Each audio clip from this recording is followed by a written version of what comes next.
عظمت فللأمجاد بانيها ومن يسعى إلى العلي الأمجاد بانيها ومن يسعى إلى العلي.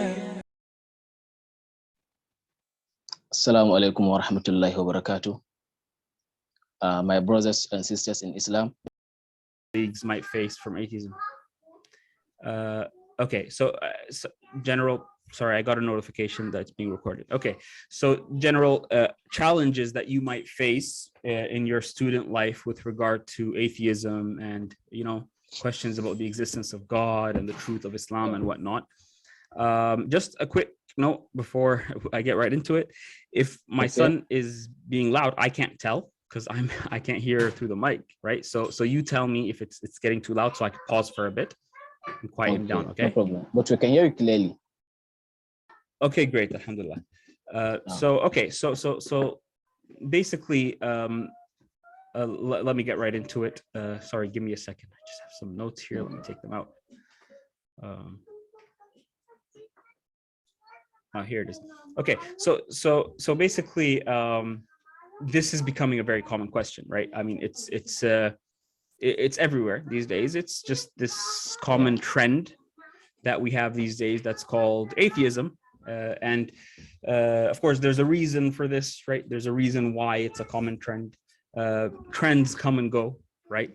But, you know, with the dominance of like a Western civilization and, you know, materialism, and there's some historical background that led to where we are right now, where there's this particular way of thinking that's dominating certain parts of the world right now. So we get these kinds of questions about God and Islam and truth and evidence and science, all that stuff.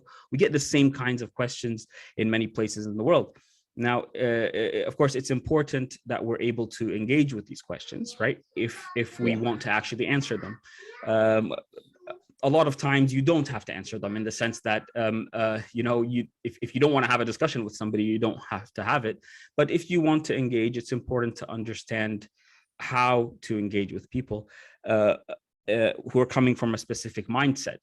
And one of the most important things for that is, like, one condition that must be fulfilled before you're able to do that is that you have to have a very good rational grounding in your religion. You have to have a proper understanding of your religion and why you believe, why it is the truth. So you have to be firm on that first before you can have these discussions. Because remember, you don't want to get carried away in areas of knowledge that you're not familiar with, because you can put yourself in a fitna, right? You need to protect yourself from that kind of fitna, because people are very impressed by these flashy words and big language and impressive, impressive science that they come with you as if it's related to the question of God. People get fooled by these outward appearances. And I've been like engaging in this area for a very, very long time. And I can tell you that 99% of Muslims that I've come across who have issues with these questions don't really understand the question. They just see the outward appearance of these arguments and what these people are saying, and they just get, there's something you get impressed by. It's psychological, that maybe because for us as people, like, you know, from more like from the East and from Africa, we sometimes have this negative trait where we think maybe just because somebody's coming from a Western perspective, then in terms of knowledge and intellect, maybe they're saying something that we have to take very seriously. But we need to realize that wherever a person is from, you know, what they're saying can be ridiculous, even if it sounds smart. So it's very important that you first have a firm grounding in your deen, so that regardless of whether you understand what the person is saying or not, you have the basic intuitive fitri approach to your deen. The truth is obvious, right? Allah made the truth very clear to us. Allah made the truth very clear to us. And these things don't need very difficult philosophical and scientific discussions.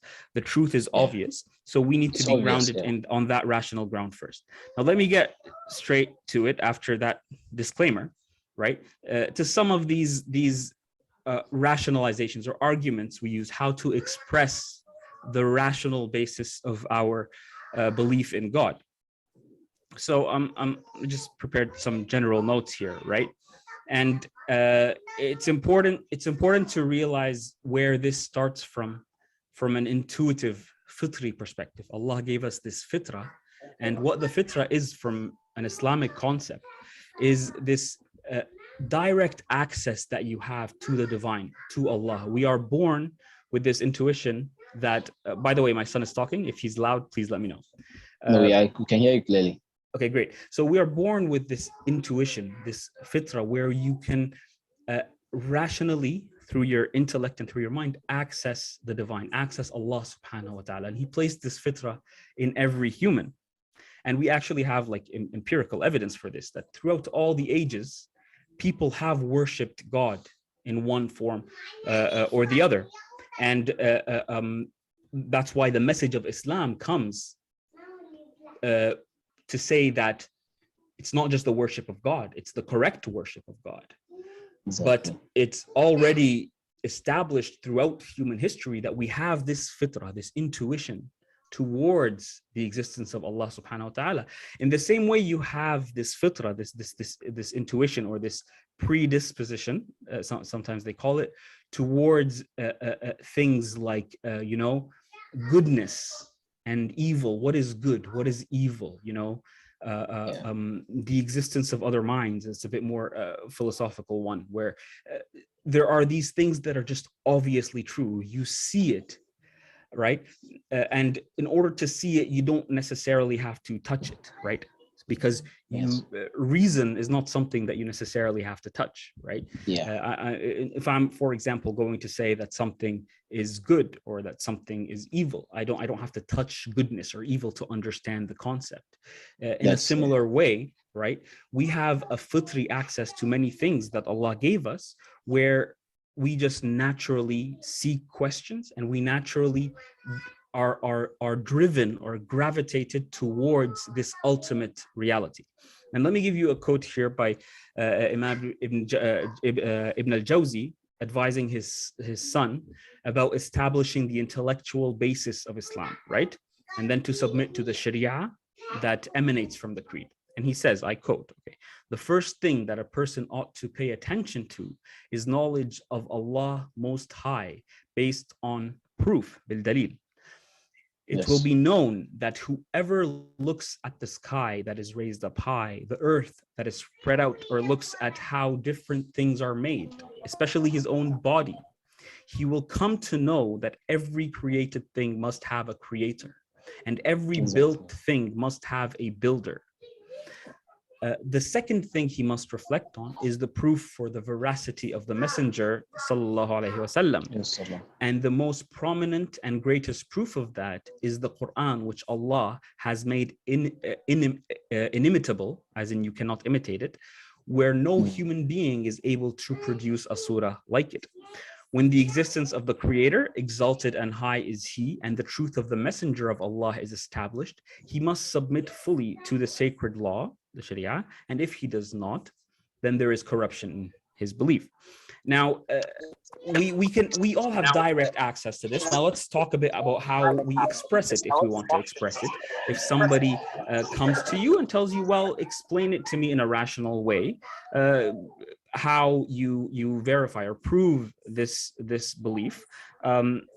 Although we all do have direct rational access to it, maybe we can express it in a certain way using reason, using things that we already agree on as humans, okay? So a simple example would be something like what's called in the, okay, sorry, give me 1 second. Thank you.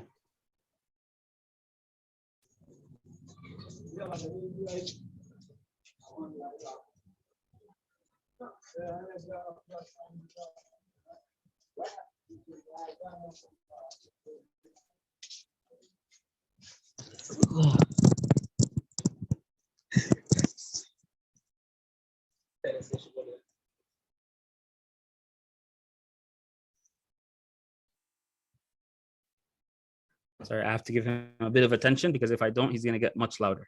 Okay, so the first example I'm going to give you is the fine-tuning argument. It's a very simple form of it. It doesn't have to, we don't have to go to any complicated details. It's just very simple, straightforward, directly accessible. Let me first lay out the structure of the argument. Fine-tuning, basically, what it refers to, just to give you an idea, is basically the initial conditions of the universe and the laws we see in the universe, how they were obviously made very precisely in a way that leads to our existence, in a way that indicates purpose and indicates design, indicates that someone with a purpose made these laws and put them in place.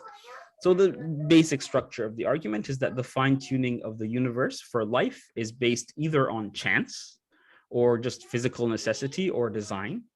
And the second premise is it is not based on physical necessity or chance. And the conclusion is that is based on design. So the conclusion you're supposed to establish is that there is a designer. I'm going to give you a simple example of how we see this purpose in the fine-tuning of the universe.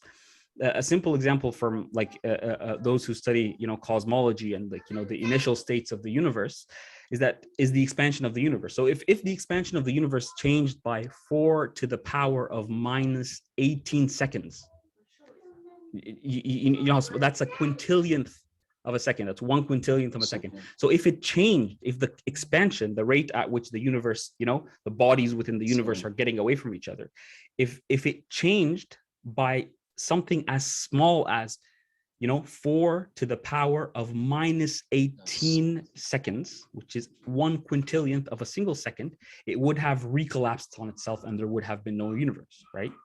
Now,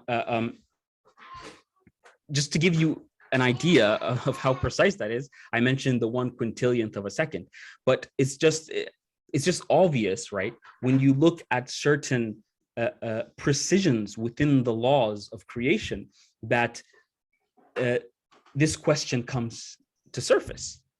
Are these very precise laws in place as a mere chance? Are they just there and they just happen to lead to us? Is it just that they're necessary and we should just stop asking questions, turn the other way and just live our lives and die? Or is there something that is worth looking into here? Clearly, there is something that's screaming out to us, design, right? And let me give you another simple example to show that. There's a physicist named Roger Penrose, right? And he talks about the precision that the creator must have used to create the universe if there was a creator, right? And he's talking about what the volume that the creator must have selected if he were to create the universe amongst all possibilities. It is as, and I'm going to use an analogy here that I'm getting from Brother Hamzat's sources. It's as precise as a dartsman. So imagine I'm a dartsman just trying to hit my target, right? Trying to hit my target. And that target is the center of a proton. So I must throw my dart, hit the center of a proton. And not only that, the dart, as in the target itself, is the universe as a whole. So you have the universe as a whole and you have one dart and you must hit one proton in the universe. That's how precise it must have been. Now, all this screams out to us, right? It's just obvious that this is not just by chance, right? And we can turn our blind eye and say it's just necessary, but we don't do that in our everyday lives. We look at things and we look for explanations, and the best explanation, which is like what we can say is an inference to the best explanation, is that it was designed. And this is based on something called specified probability, if you want a fancy technical term for it, but you don't need it. It's just obvious. And these are things that you don't need this structure of an argument and all that to see. These are things we see in our everyday lives, but we're just trying to express it to someone who claims he doesn't see it, right? So this is one way to express it.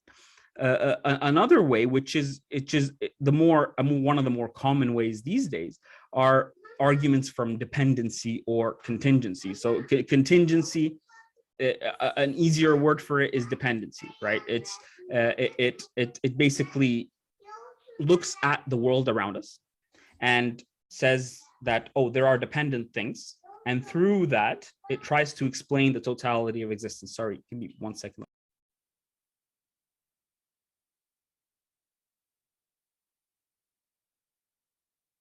Okay, so the argument from dependency, what it basically does, what it's trying to establish, let me just get the general form of it here so I can give you an idea. It's basically, so what we have is three options, right? It's that either the universe, either the dependent things or the universe, it just depends on its own self for its existence, right? Or it depends on something else that is dependent, or it depends on something that is independent. Right? So these are the three options. And the reason I'm using dependence here is because it's simpler, and I'm following my Ustaz Hamzat sources in doing that, because it's very good to simplify things, because people these days think it's smart to complicate things, right? And use fancy words, but the meaning is very obvious. Around us, things are dependent. You look at this microphone, for example, right? Does anybody look at something like this microphone or this cup and say that this thing just exists and it doesn't need anything outside of itself to exist? No, it needs the raw material. It needs the company that brought the raw material together, and the minds, the intelligent minds that put it together to serve a particular purpose. And this applies to everything around you. I mean, you look at everything around you. This is why we do science in the first place, because wherever we look around us, we look at things and we're like, wow, this thing must have an explanation. It's not just like that. And a very interesting way to look at this is that, you know, one of the marks of a rational mind and a smart person is that he questions, or he looks for explanations for things that didn't have to be the way they are. So again, let me give you an example, right? If I wake up in the middle of the night and I see a cake, a ready-made cake, just in the living room, just like that. I just wake up, I walk out, I see a cake. Why do we ask, hey, why is that cake there, right? Now, one of the most obvious reasons is that it didn't have to be. There is nothing necessary about it. It's not like I look at it and it just explains itself and I just walk away. There's no question asked. No, this is the difference between necessary things and dependent or contingent things. This is one of the main differences. One of the main difference is that a dependent thing simply did not have to be the way it is. Sorry, let me just pull this up. Okay, so it could have been a different way, meaning that you look at these things and you see that, oh well, this microphone could have been a different color, it could have been a different shape, it could have been a different size. Why not a bit bigger? Why not a bit smaller? And all of these questions have an explanation. We explain exactly why it is the way it is, and we explain that by something outside of it. Something else about dependent things is that exact factor I mentioned, that they rely on things outside of themselves. I don't just rely on my own existence, right? And that's why the Quran very eloquently says, "Am khuliqu min ghayri shay'in am humul khaliqun?" Have they been created out of nothing, or are they themselves the creators? Are you self-sufficient? Did you bring your own self into existence? So dependence is something that just looks like it didn't have to exist. I mean, why is it here, right? I'm looking at my laptop right now. There's nothing necessary about my laptop. There is an explanation for why the laptop is here, right? There must be an explanation. It's not like it explains itself, and it depends on something outside itself. And so we can apply to this question to everything that's dependent, like the universe, basically, or the cosmos. And we ask the exact same question, and everything. Okay, sorry about that. That's the younger one. Okay, so we ask the exact same question about the whole of the universe, or the whole of dependent things, that we ask about everything around us. And you're going to see that the exact same questions apply. The exact same thing that applies to this simple microphone will apply to however you conceive the whole of dependent reality, the whole of the universe. It's made up of parts that can be arranged in a different way. It could be bigger or smaller. It's limited. And you know, the whether it's infinite in the past or not, that doesn't even matter. It's, you look at these things, you look at the world the way it is, and it looks in the exact same way everything around us is dependent. The whole looks dependent. Now, if we're talking about everything that is dependent, and it must have an explanation outside itself, then logically, by logical necessity, this step is just logically obvious that whatever explains everything dependent must be independent. Because if it was dependent, it will explain itself. So we have this very simple path that everyone sees this, right? Maybe somebody listening to this right now might be like, you know, I'm not familiar with the language in which I'm expressing it or the form, but we don't need to express it in language to just directly look at the universe, and our mind through fitra just infers that all of this has an independent creator, an independent source. We have direct access to this. And that's one of the most amazing things that, and the most amazing signs that Allah gave us. That you can, like, you know, you can go study philosophy and be a professor of philosophy in Harvard all your life, right? And just look at all the science and all these sophisticated stuff, the science and the philosophy, the metaphysics, and you come to certain conclusions that are not very different than the conclusions that you and I will come to, you know, sitting in our bedrooms. We just have direct access to it. Imagine that. Like that's not something we see in science, because science is not important. Allah didn't create us. I mean, it's important, but not important for this question. Allah didn't create us with the purpose of knowing what quantum mechanics is. So it's not like you can sit in your room and just imagine a scientific theory. But our intuition that we have at a very basic level, even the most simple of people, is something that when you go through a sophisticated academic path, scientific and philosophical, you are able to reach the exact same conclusions. So, these are just two glimpses of arguments that are used to demonstrate the obvious truth of the existence of God. And there are many more. There are different families of arguments, and there are different forms of every argument. And if you look at the cumulative case, like all the factors together, like, for example, there are other arguments from morality, from design, cosmological arguments, the fitra, and scriptural arguments, so many different kinds of arguments. The whole case together is just so compelling and obvious that we believe a rational person must accept.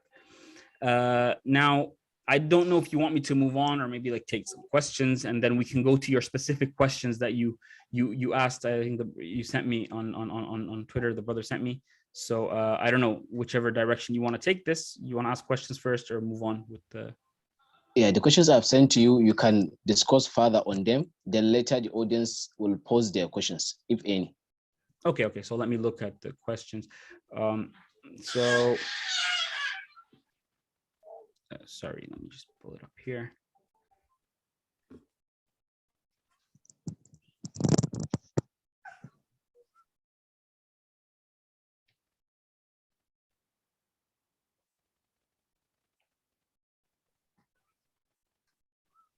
Okay, I got the questions right here. Okay, so the first two questions are the ones that you just described as silly. Yeah, of course, these questions come to mind. I mean, the fact that they're silly doesn't mean that we don't think them. So it's okay to have questions, right? And it's okay to have doubts, even if you think they're silly. The idea is that once you use these doubts and these questions in a positive way and get information in the right way, these questions actually make your faith more solid, because the answers to them are obvious and just you can see them. So the first two questions are basically about, you know, why do bad things happen to me if God exists, right? And let me look at some points I took down here. Okay, so this idea, see, the idea of evil and pain in general is based on many things. It's based on many assumptions that we have, right? They are legitimate questions, but if you look at them carefully, I believe they make the case for God much stronger. If that guy's getting loud, please do let me know. Okay. We can hear you. Can hear you. Okay, great. So I am very sorry. Give me 1 second.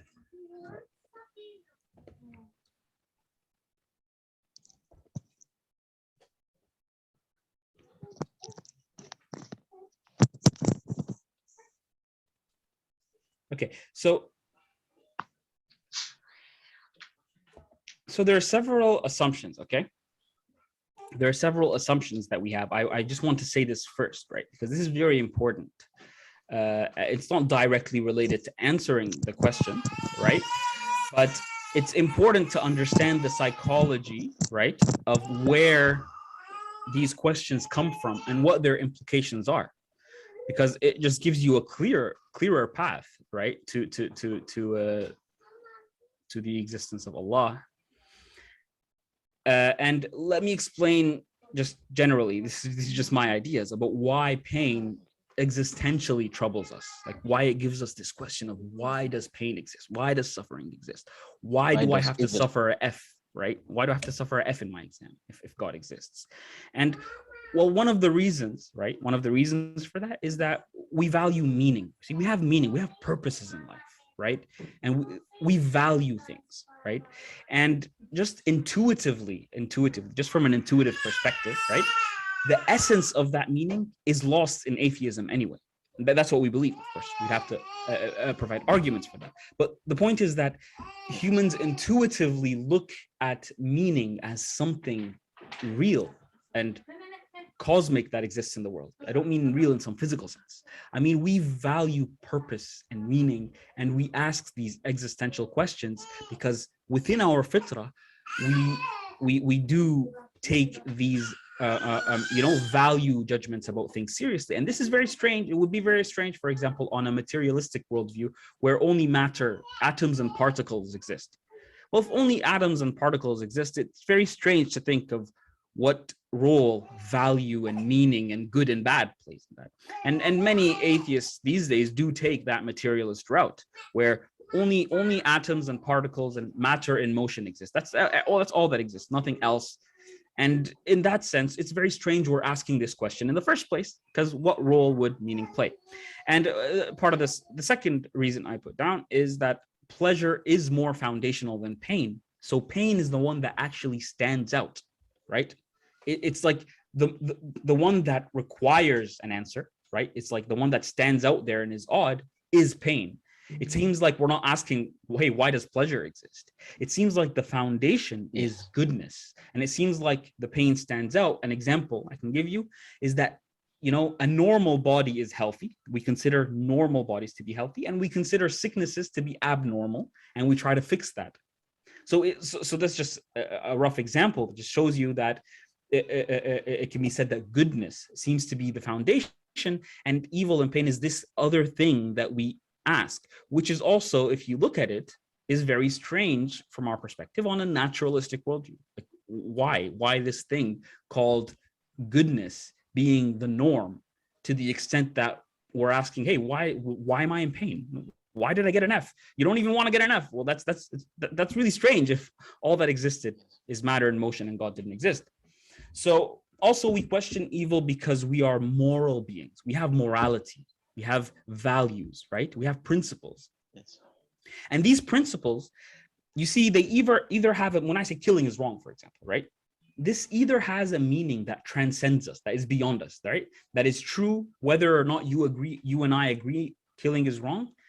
It either has a meaning that is beyond us and above us, or it's just something humans created, right? Like, killing is wrong. We just think so, right? Now, if it transcends us, then its source, the source of this morality, is beyond us. It's not us. And that just points to God, right? And if it's a mere just like social construct that we just socially came together and decided, just like the same way we would decide that chocolate ice cream is nice, we decide killing is bad. If that's what it is, if that's all it is, then you applying that question to the universe, why does evil exist, or why did I get a F, is kind of pointless. It's pointless because you just got it because you got it then. But it seems like your experience is to the contrary of that, an indication that there is meaning and more moral values and principles that are true beyond us objectively, that basically are not just a mere opinion. And we also ask why suffering exists, because the world to us is intelligible. We see the world has meaning and has explanations. Like what I was talking about dependent things, they have explanations. So when we see something happening, we always want to know why. And this intelligibility of the universe, the fact that we can understand it, and this idea of explaining things, everything has to have an explanation. This has a serious impact on the question of whether God exists. It just takes you right there, as we've just discussed a while ago. So you see, these things don't directly answer the question, but they give you just a broader context that should kind of guide us on how these concerns, emotional concerns, how they should be looked at. Because you look at things through the lens of a broader worldview. Nobody just looks at something in a vacuum, right? These questions are looked at through an overarching worldview, right? And if you take the points I just mentioned seriously, it seems like necessarily these concerns that we have will bring us back to a place that, you're just standing right there and you're saying La ilaha illallah. It's just always truth, the implications of the existence of these values and the intelligibility of the universe and the objectivity of moral principles and all these stuff. So it's very important, right? You see, it's very, very important to stress that, you see, and assumptions we normally erroneously make, right, is that just God somehow owes us this perfect existence. He must give me this perfect existence, right? And it must match my fleeting desires, these pointless desires, and on this what seems to be, from at least a naturalist perspective, an insignificant planet floating in the universe. What he gives me must match my desires, and any pain in my life is something that makes us basically eligible to demand for compensation. Now, God, fix this. You gave me an F. What a mentality to have in life, right? Imagine living like that. Imagine being so arrogant to think that God owes you, right, an A, right? And you see, normally, like if you go to, you see, you're from Nigeria, I'm from Egypt. If we go to like the villages in our country and stuff like that, right? Look at like simple old people and farmers and stuff like that. Humans don't intuitively look at pain like this. Something is wrong. Something corrupted us, right? And this is not like a philosophical argument or something. I'm saying that the norm for our species as humans, it doesn't seem to be, or at least it didn't seem to be, that we were put together to think in this way, right? For us to treat like every minor inconvenience we have in life as if we're meant to have some kind of direct, access to a customer service hotline in heaven, right? That call and complain. Hey, why me? How come I didn't get my favorite chocolate ice cream today? Why didn't that happen? You owe me something. It seems like this is the mentality of many of these questions. And of course, pain can be real. I'm not trying to trivialize pain. Some people are really in pain. But what I'm saying is that this healthy psychological attitude that we intuitively had, that I'm telling you right now, is something that is and should be widespread in all kinds of challenges in life. That's how humans live. That's how we generally live. We're not like this modern, attitude that people generally have today of like, I deserve, better, and why didn't God, grant me the girlfriend of my dreams, as people would say in the West, if he exists, he owes me that. Why? That mentality is, I can just anecdotally say from my experience, it's not the norm. It's not how we look at pain. This is a manufactured, artificial imposition on the way we look at things. And this is, the funny thing is that this is especially true among suffering people in poorer areas. It's normally us here in the West, it's like chilling and everything is okay, where this is normally where the complaints are coming from, right? But you go back where people are like struggling and they're poor, even war-torn areas, and they don't seem to be thinking like that. But we can think of that in things like, why I got an F, which is quite ridiculous, right? And so there's this corruption here of that fitra that we have, of the way we deal with, the way we normally live. There's these questions that implication or impact on our broader worldview and the way we look at things. And people asking God for stuff, I mean, you need to look at the subhanAllah, very comprehensive Muslim concept of dua. Dua is not just like, there's some YouTuber, right, atheist YouTuber, who has this very silly idea of prayers, right? He says that, well, I will believe God exists if, sorry. He answered his prayer. Yeah, he says like something good evidence for the existence of God will be something like, every time I ask for a gold brick, the gold brick comes. He literally says that. So this silly idea, but this silly conception of prayer is just completely, pointless when you look at the comprehensive Muslim conception of dua. We don't believe that dua is something that, oh Allah, give me an A, and that's it. The A is gonna just be sent down to you from heaven. We do not believe that. Of course, Allah can give you the A, but your effort matters. Of course, Allah can give you something. Yes, you have to work for it. بغير حساب, as in He can just directly give you something. But that's not the rule here, right? There's no necessity from that. And it's important also, before I explain the how dua works, it's important to see that dua is not a test for Allah's existence. Dua is a relationship you have with Allah after you believe in His existence. It's not like, oh, let me test if He exists, and then I'm gonna make dua. Well, then you don't believe in Him. So how is your dua working anyway? How is it that I'm making a dua, right? And if Allah doesn't accept it, right?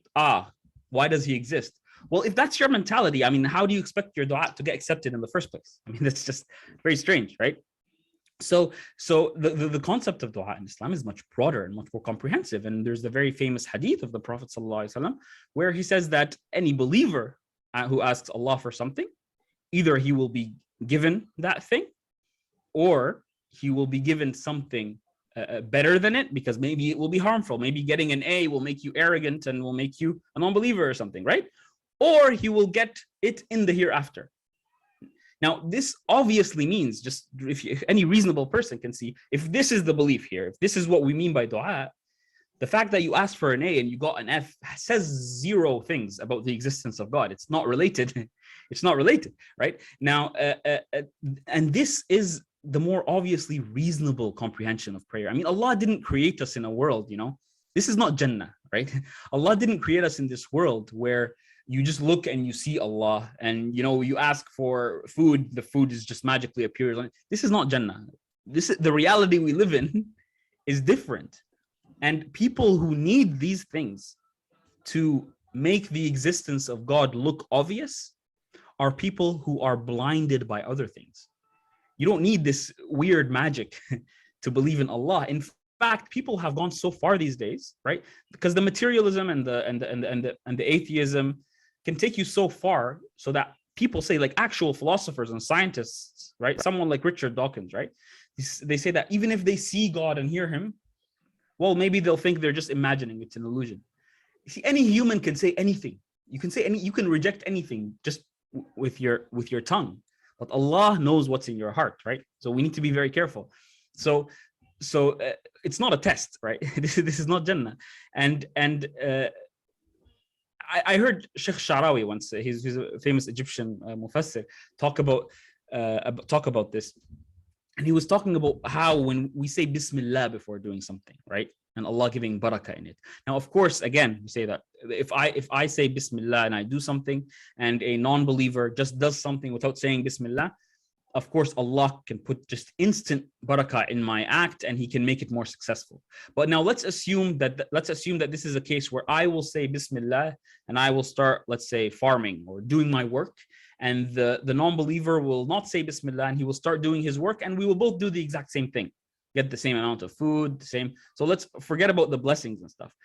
Well, the more important factor of saying something like Bismillah or making dua is not getting a material gain.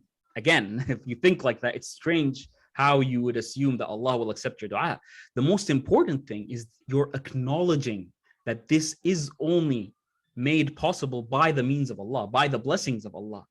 And therefore you are doing this act by the blessing of acknowledging that it is only in the name of God who gave me my arms, to do things, who gave me my muscles and gave me the mind and the intellect that's able to, manage or plan my farming or my activity, that it is only in the name of Allah that all these dependent things, remember we spoke about dependency. Are you guys still there? I think I lost you a bit. Okay, no. Can you hear me? Am I audible? Yeah. Okay. So it is only through Allah that this is made possible, and all blessings are due to Allah. Now think of the non-believer who's doing it, and he's just doing it. What, he thinks he's self-sufficient, or he doesn't care. He's not thinking about the fact that, hey, why don't I look around me and see, try to come to some conclusions and rational insights about the amazing wonders in my own body and in the blessings that Allah gave me in allowing me to do this activity, and how I am not self-sufficient. I need all these things outside of me to make it happen. And I am not the creator of myself. I'm not the creator of the world. So he's not doing that. It's just the activity and just the activity. And there you see a massive difference, where one is doing the activity with direct acknowledgement to the creator who made the activity possible, and the other only cares about the activity. I mean, think about dua like that. Think about Bismillah like that, not why didn't I get an A, right? So that's something else. Maybe there's something else I can say about, and here's an interesting verse, right? أعوذ بالله من الشيطان الرجيم وإذا أنعمنا على الإنسان أعرض ونأى بجانبه وإذا مسه الشر كان يئوسا. Right? Now the translation, this is from Surah Al-Isra, verse 83. And when we bestow blessings on man, he turns aside and becomes remote by shirking or by evading, right? And when the evil touches him, he is in great despair, right? When the blessings are in your life, you're just, it's not important. I don't need to ask a question about, hey, why is Allah giving me blessings? I don't need to ask that sophisticated philosophical question, right? But when the harm comes, that's when وَإِذَا مَسَّهُ الشَّرَّ كَانَ يَئُوسًا, right? He becomes in despair, as if like, why is this happening to me, right? And there are so many verses in the Quran like this, right? That it's not the blessings we're focusing on, and it's not in the situation of blessing where we turn to Allah. No, it's the evil we're focusing on, and it's the evil which causes us despair that leads us to ask these questions and question God. And also it's the evil that makes us turn to God, right? That, you ask, with all sincerity in the world, oh Allah, save us, when you're in a storm, as per many verses in the Quran. In the middle of a storm, even the non-believer turns to God, save me, right? Save me. And then once you're good and you're out there, people fool themselves. They don't do this directly. They just forget it. And this can even happen amongst us, amongst believers, and we need to be very careful. We need to always remind ourselves in times of felicity and times of happiness and ease that you must turn to Allah then too, just as much as you turn when you want to get an F. Oh, sorry, when you want to get an A, or when you're in the middle of a storm in the middle of the ocean. So, I mean, the psychology of man is very important, and the Quran captures this amazingly. And this can be one of the points to touch on with the question is, how do you know the Quran is really from God? The Quran directly engages with the human intellect and human psychology as if it's coming from someone who knows you more than you know yourself. If you read the Quran and ponder upon it, Allah says, أَفَلَا يَتَدَبَّرُونَ الْقُرْآنَ وَلَوْ كَانَ مِنْ عِنْدِ اللَّهِ لَوَجَدُوا فِيهِ اخْتِلَافًا كَثِيرًا. Do they not consider the Quran with care and ponder on it? Because if it were from other than Allah, they would have found many contradictions in it, or also the verse can be understood that it would have been different. This is not the kind of book that is from anyone other than Allah. And one of the aspects you can look at in the Quran that captures this perfectly is that it speaks to your human psychology and human emotions and human intellect in a way that just makes it so obvious that this is coming from somebody who understands your psychology and your emotions and your intellect more than you do.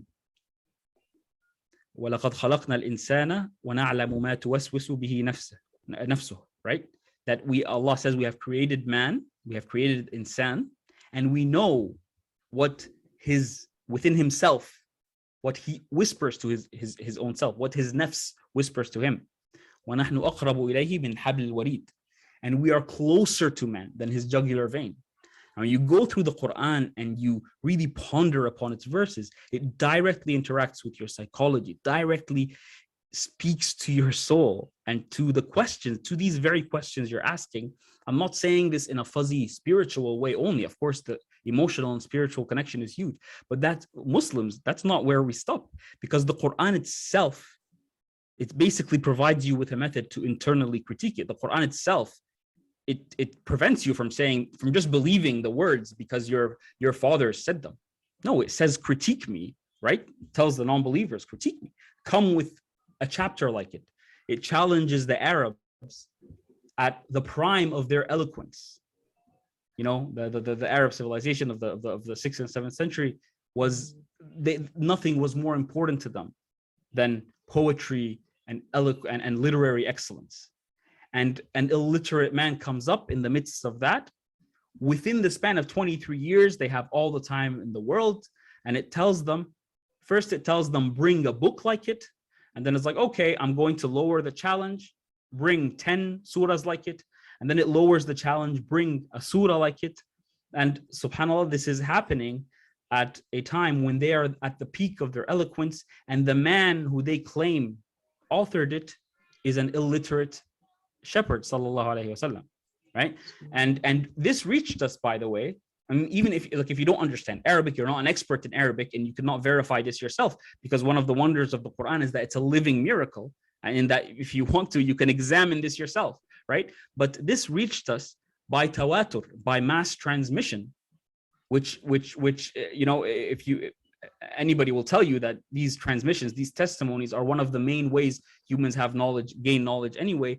This reached us by a very high degree of authenticity that nobody met the challenge. It would be a very silly challenge to make if it were from other than Allah, because given the eloquence of the Arab at that time, they can just easily refute Islam and say, make it false. Okay, you want a surah, here's a surah.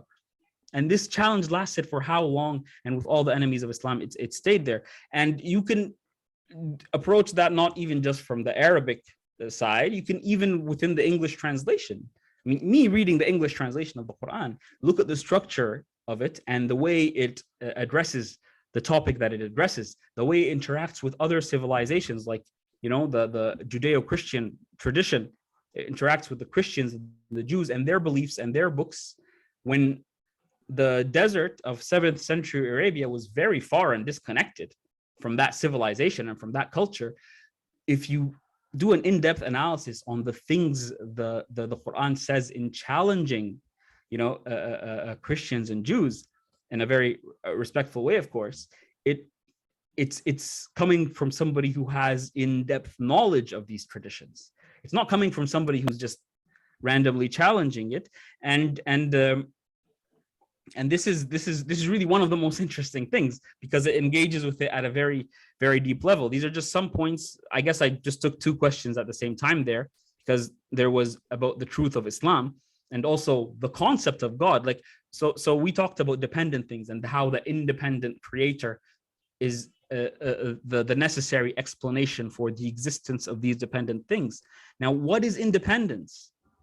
What is this unity that we can rationally arrive at, right? That the oneness of the creator, the most rational conception of God. What's that? Well, you can directly, intuitively, through the fitrah and through rational processes, arrive at the Islamic conception of God. قُلْ هُوَ اللَّهُ أَحَدٌ اللَّهُ الصَّمَدُ لَمْ يَلِدْ وَلَمْ يُولَدْ وَلَمْ يَكُنْ لَهُ كُفُوًا أَحَدٌ. Say He's Allah, the absolutely one and only, the eternally sufficient, right? He is self-sufficient and necessary. This samadiyya is a very important part. He begets not, nor was he begotten. So we don't want any trinities, and God has sons. and that there's a spirit, and that they are one, all this stuff as well. That's unacceptable for many reasons. First of all, it's against the fitrah. I mean, why? Allah doesn't have children. We have children. Allah is the ultimate creator who is just eternally necessary and just one creator. And also there's the rational side where there is logical problems in the Trinity. And you can check out my friend's, it's a bit more complicated and philosophical, but you can check out my friend's channel. His name is Jake Brancatella. He's a convert from Catholic. He was a Catholic. I lost the word Catholic.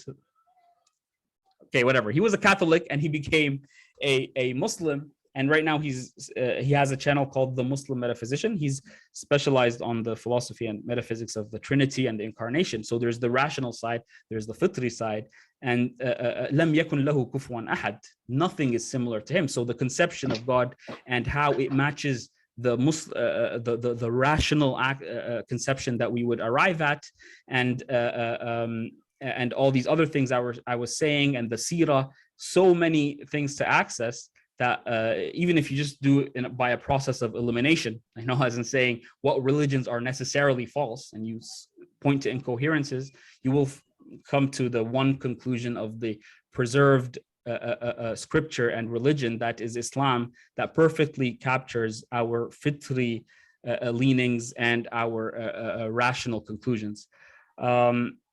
There's a very simple question here: the origin of God, where did he come from? This is incoherent question. I mean, it's literally like a contradictory question, because if we assume within our definition of God is the eternal necessary creator of everything, then asking where the one who always existed came from is a contradiction in terms. I mean, because remember, when you look at things, what we described earlier, and we say, oh, this thing didn't have to exist, this bottle, that, there's nothing necessary about it, right? But then think of the necessary being, the source of all existence, the one who couldn't have failed to exist, because it's incoherent to think of like nothingness existing. There must be a foundation of existence that is necessary. And to ask where it came from is a contradiction in terms. The reason sometimes we ask it is because maybe you can't grasp the concept of infinity and eternity, but that's natural because of our finite brains. But just if we're asking on a purely logical, rational basis, the question is meaningless, because you're asking about what is the foundation of existence. The foundation doesn't need a foundation, right? And I think, okay, so if God, the first two, I answered them. If God creates everything, then who created God? That's the same question as the one I just answered. Can God do anything? God can do all things. Yes, God can do all things, but then don't ask questions like can God make a squared circle, or can God do something silly like a contradiction, right? Like they always ask that question of the rock so heavy that God can carry. So there are these paradoxes they try to come with. God can do everything, but some things that people ask about whether God can do, it's a contradiction. A contradiction is something that's just, it has no meaning. So when you ask if God can do it, like, can God make a bachelor, someone who's a bachelor and not a bachelor at the same time in the same way? That's a meaningless thing. I mean, it doesn't even make sense. So sometimes these games are played, so you need to just be careful. And I mean, whatever, even if you don't understand it, just ignore it. You have your rational foundation. Does everything happen according to Allah's plan? Yes. And of course, that doesn't mean we have free will. We don't have free will, but that's a different discussion. But everything does happen according to Allah's plan. And I guess that's all the questions. So I guess I'll end it there, and I'll take your questions, inshallah. Okay, give us a second. I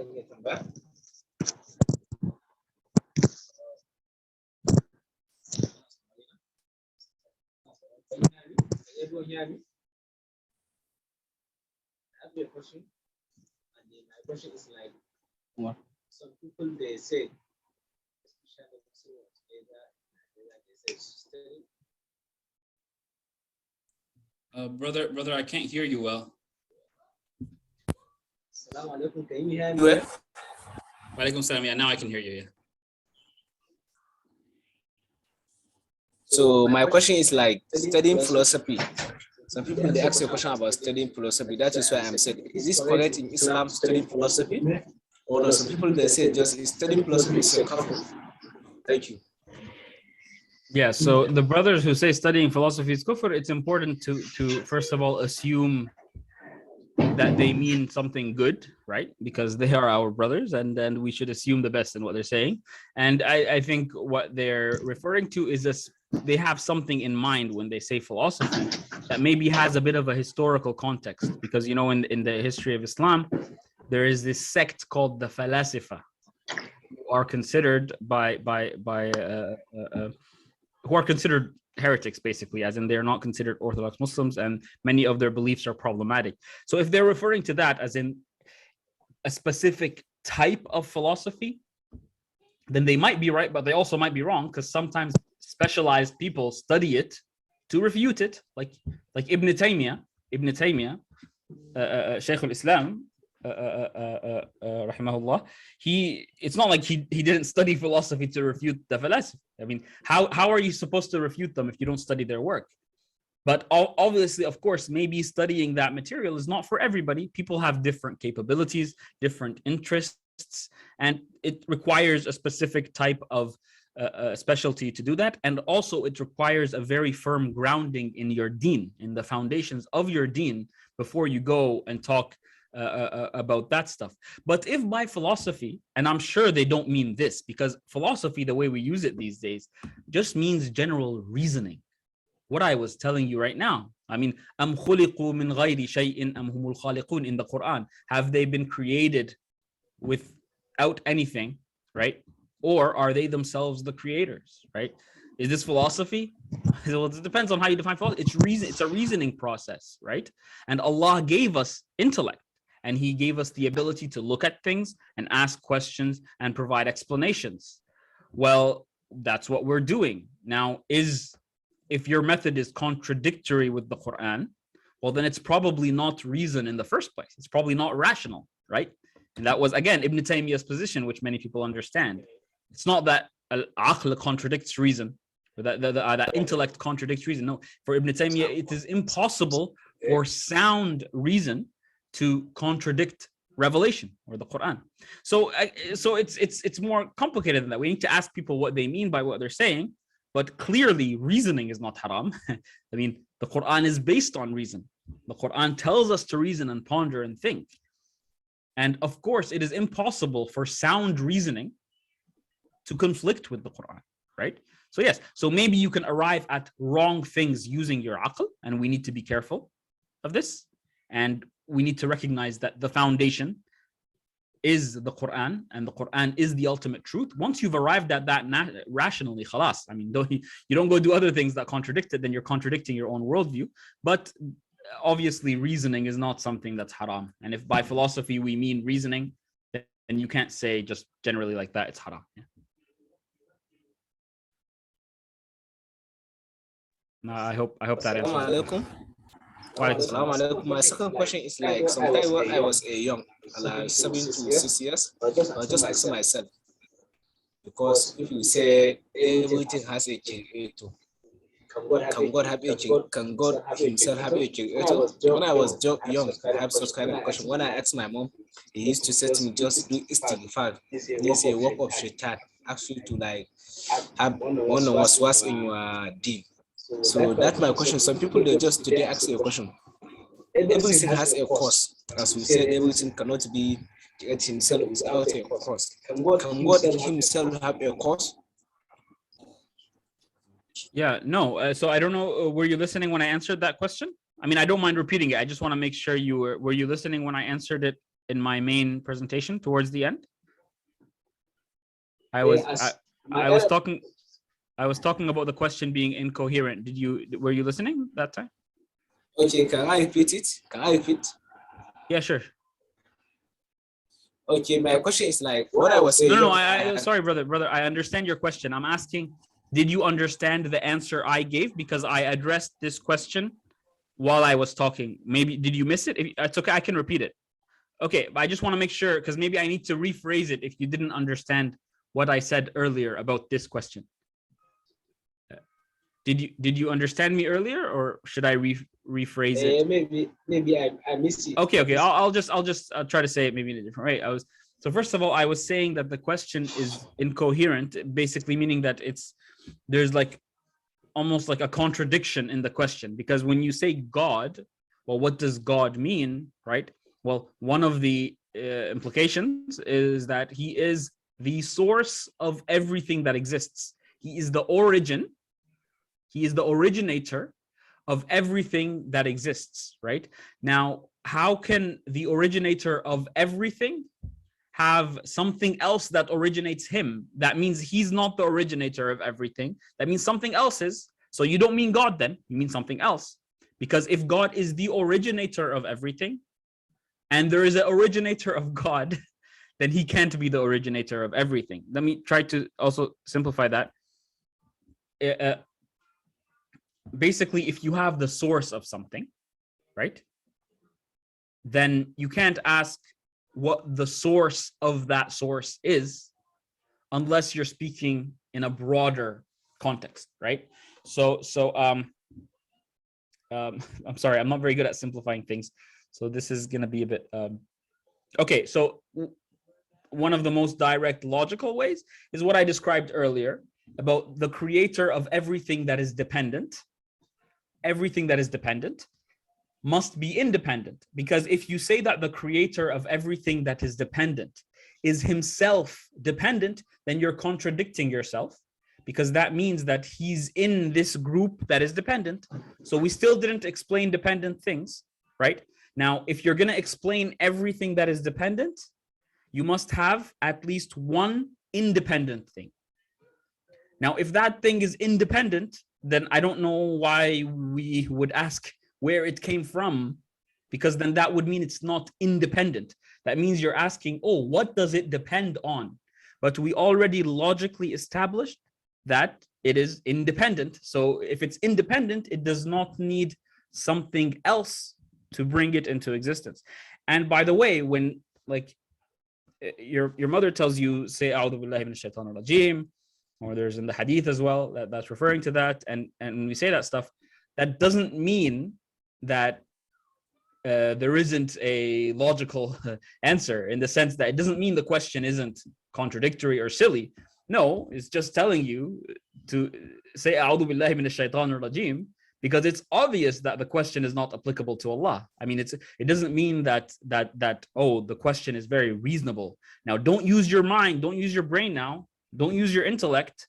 Shut it down and say A'udhu billahi minash shaitanir rajim. No, the isti'adha here is because this incoherence is coming from the shaitan. This incoherent, irrational question is coming from the shaitan. It doesn't mean it's a reasonable question to ask, and there is an answer to it that, you know, that takes you to kufr or something, but don't go there because we want to avoid rationality. No, it doesn't mean that. It doesn't have to be like that. You sta'id billahi minash shaitan, and part of the reason why you do isti'adha is the incoherence and the irrational nature of the question. Assalamu alaikum wa rahmatullah. Wa alaikum assalam. I have a simple question here with me. Like you have said earlier, the evil and the good exist for a purpose. So some are asking, why can't God? Why can't he? Why does he allow that evil to happen? As in, like, why can't he stop evil from happening? If they all happen for a purpose, why can't he stop it from happening? If he is powerful, someone will say like that question. Yeah. So of course he can. Why do you want him to? Well, because we don't like evil, right? Because we don't like evil thing. We don't like pain, right? But the fact that you don't like it, is that enough reason for you to say that it doesn't have a purpose? Like sometimes I have to punish my son. He doesn't like it. But does that mean that my punishing of him doesn't have a purpose? So it doesn't mean that, right? Now if he's saying something like, oh no, if he can reduce the pain, right, and still achieve whatever he wants, then he must, because that is a necessary you know, moral fact, you know, that's he must do that. But based on what? Who says that? Who says that, right? That's where you're gonna get into a question about who's giving you the sources of these things that you're saying the universe and the cosmos, even the creator, must abide by this standard that I'm telling you right now. Okay, well then let's have a discussion about that. And it's going to take you back to the fact that he is the source of morality, right? And you know, again, I don't know if the brother who asked the question was listening to the presentation, but I spoke about like the psychology of why we ask these questions and why evil concerns us, right? And also I spoke about how it's a very strange way to look at the world, generally speaking. It's not really the norm among especially people who do suffer, to look at the world in a way where, you know, we need to, God owes us stuff and we deserve only goodness, and there shouldn't be any inconvenience in my life, even an F in my exam, and you know, all pain should leave. No, intuitively we see pain in many different ways, but one of the main things we do when there's pain that we can't tolerate is we turn back to Allah. I mean, how's that for a purpose? Is Allah make you turn back to Allah? And the ultimate good, the greater good in the hereafter is a destination. You're not here, you're not in the destination. Why are we expecting to be in Jannah, where everything is about pleasure and there's no suffering? And we experience within the suffering that we have. I've suffered in my life, you've suffered in your life. We experience that a lot of this suffering makes us better people, right? Now, this doesn't mean that it's the only way there can be a purpose for suffering. There can be many different ways. It's just an example. But why would we even want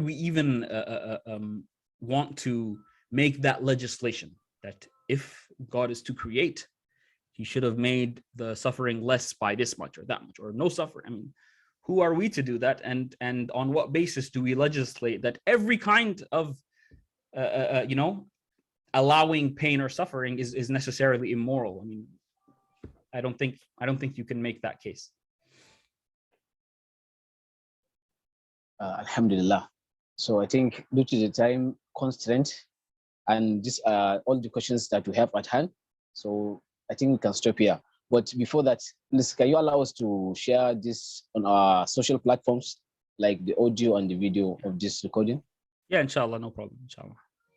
Okay, so maybe you can give a conclusion for the discussion in general, the conclusion.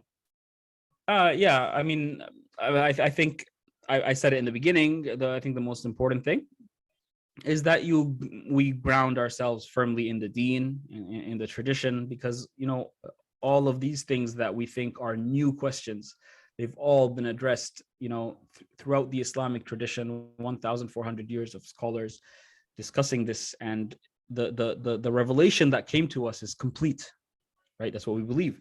And all of these things are there. So ground yourself in the deen, right? And the intellect is insufficient. You can understand everything rationally, right? You can have no logical problem with the whole thing, but then you need to do a bit more. We're not just, you know, strict, like, we're not like materialists.